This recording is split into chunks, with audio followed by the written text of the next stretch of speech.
Hello, good morning. I will talk about artificial intelligence in modern entrepreneurship.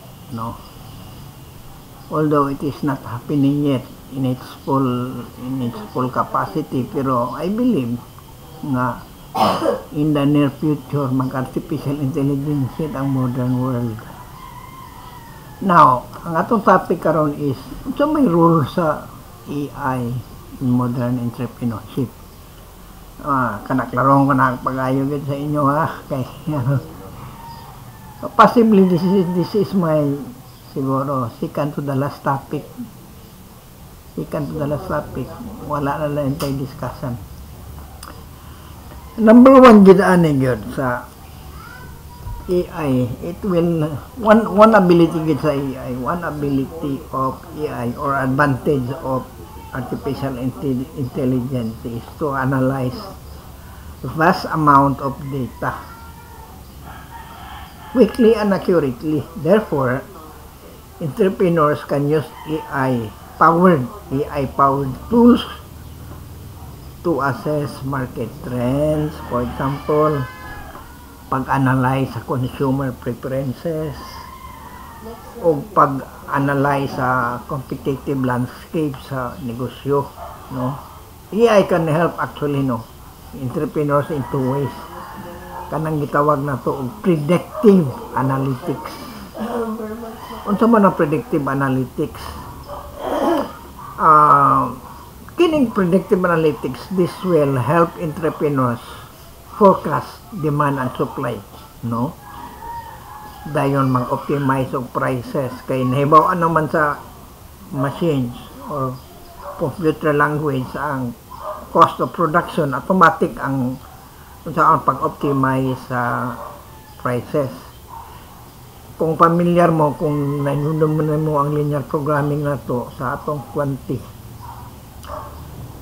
katong tanan nga mga linear programming, especially structured linear programming sa transportation, sa minimal spanning and maximal planning, shortest route problem, distribution, etc. AI na to siya, tanan. Dili na ganing gigamit na karon, AI naman na karon. So dili na magproblema ang ang mga negosyante, dili na mag-analyze no? Automatic na computer analytics na siya, predictive analytics. Okay, gawas no, maka-forecast og demand, mag-optimize og pricing strategy, ang iya pagod maka-anticipate pag once mag-ship ang market, ma-anticipate niya ba kung doon na ba ship sa market. How? Kung doon ay data, if data is available, mahibawan niya nga, it is upward trend, it is going up, it is going downhill. Mahibawan na sa AI, no? Mahibawan sa AI ang potential market shifts or change in consumer behavior. Second, AI can help entrepreneurs identify risks, potential risks. No, ma-identify ang potential risks. Nga naman, ibawa naman niya ang consumer preferences. Ibawa naman niya ang demand. So, mahibawa na po niya ang mga potential risks, changes in demand, and therefore, it makes a better informed decision in business. With AI, decisions are not solely purely on intuition. Okay? Kasagara gidana is, ang decision making is based on hard facts, based on data, no? Data-driven insights. And therefore, malikayan nimo ang ma-minimize nimo ang guesswork. So, sa to ba accurate ang imong decision making. Okay? Number 2, AI can revolutionize customer preferences, no? Can revolutionize customer preferences. How? Well, AI help entrepreneurs better interact with its customers. How?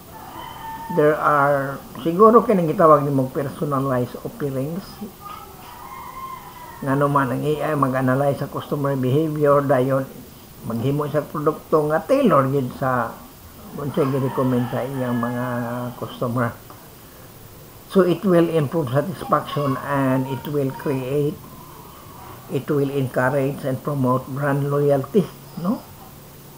Sana kaniya, no? And then also AI can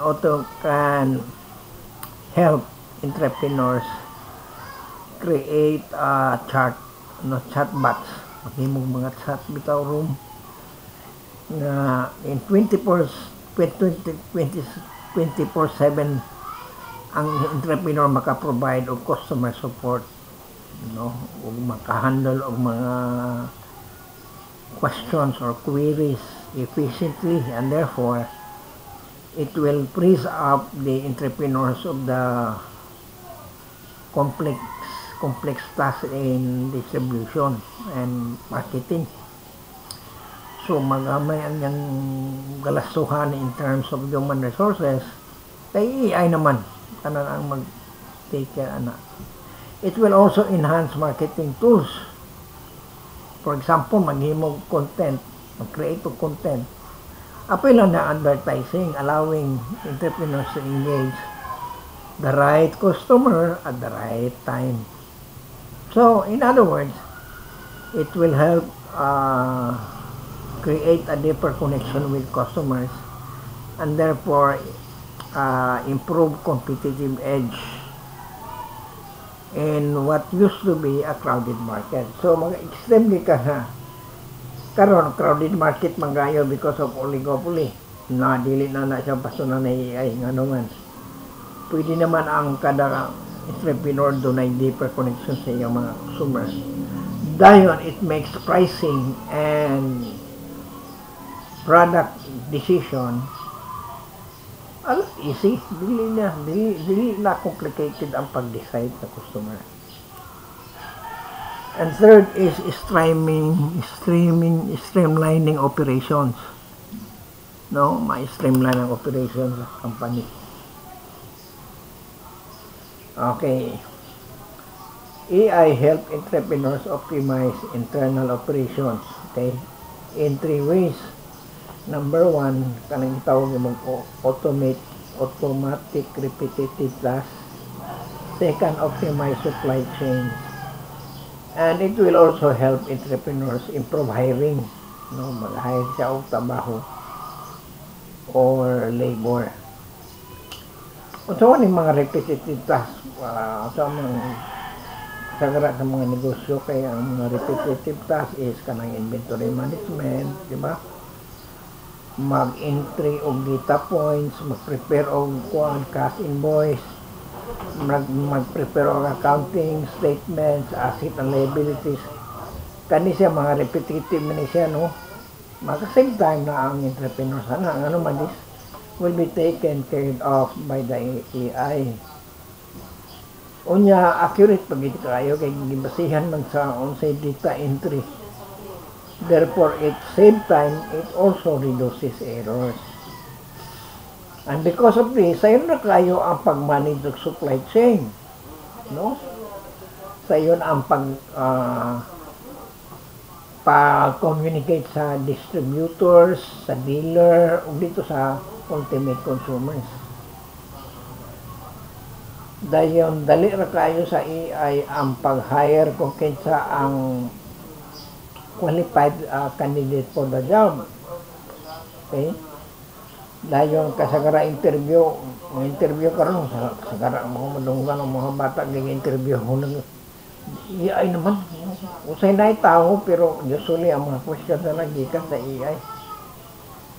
It therefore provide tawag nimo og interview and helping business or entrepreneurs build a stronger teamwork among employees. Another is lowering barriers of entry. AI naman tanan, so entrepreneurs can reduce technical and financial hurdles in starting up a business. Tayo rin kayo mag-start a business. Why? It lowers barriers to entry. Nga naman, tungkol sa AI-driven tools, kaya automated accounting, it will be easy for non-technical to launch, and run a business effectively. Example sa mga platform nga makita nimo karon sa AI, especially when it comes to accounting and ang accounting analysis, makita nimo sa Canva, no? Kaya familiar mo ana, mag-analyze o profit margin, mag-analyze o acid ratio. Nalata na sa Canva, no? Nagani karon na sa GPT. Paghimo og content creation, paghimo og strategy and development, and even certain types of coding prototypes.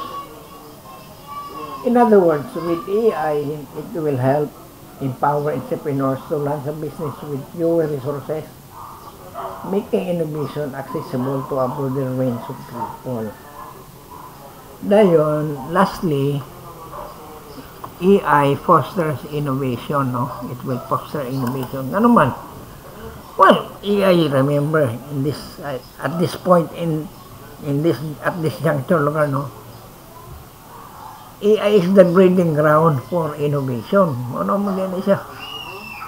Through AI technologies, how?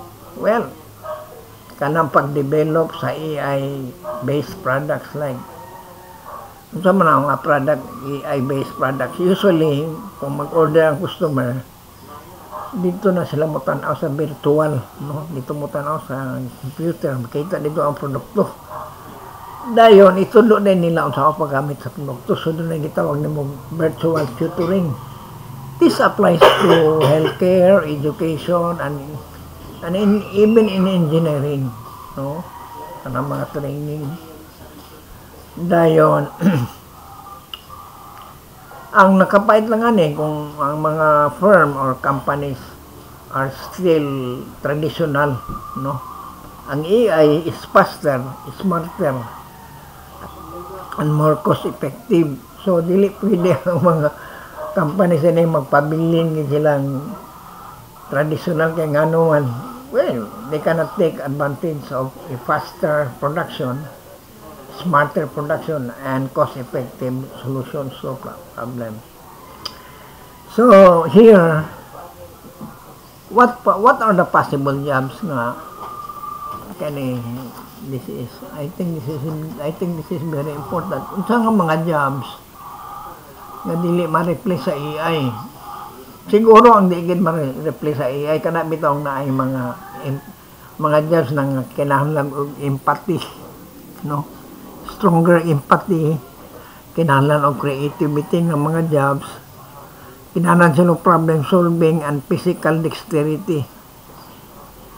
So kana siya in some part of it, in some part of this AI na, pero dili gid siya fully replicated sa AI. So morning rule when AI comes, remember this rule. I think this is actually gikan siya sa mga computer analysts and technicians and scientists nga 30% ana, okay, is AI. Okay. Unsa man ang 30% AI? 70% AI nga trabaho. Ang 30% ana trabaho sa tao. Take note of that, no? 70% trabaho sa AI, dayon ang 30% trabaho sa tao. In other words, walay unemployment mahitabo. Daghang kay tawo nga walay dili ma-employ tungod sa AI. The answer is no. Ngano man, kinsa may gahimo sa AI, tao man gyapon. So dili mahitabo ang unemployment. Dagha pag employment, doon ay disruption, yes. Pero no. AI na po dahil ang focus sa mga entrepreneurs, mga companies. Alright? So, yun. And these are the benefits, no? These are the benefits of artificial intelligence. Take note of this. It will boost productivity and efficiency, enhance decision making, reduces human error, lower the cost of production, improve customer experience. It will drive innovation, automate repetitive tasks, and strengthen cybersecurity, no? Kung sa AI, mas-secure ang imong mga accounts, ang imong negosyo. It will increase lifespan, ano man, ga-advance po na ng healthcare. And it will support environmental conservation. So, hopefully, para sa ako, much better ang future kung may AI. So, I want you to go over the internet, tanaw ni mo sa may role bit sa AI sa modern entrepreneurship, alright? So, thank you very much and good morning.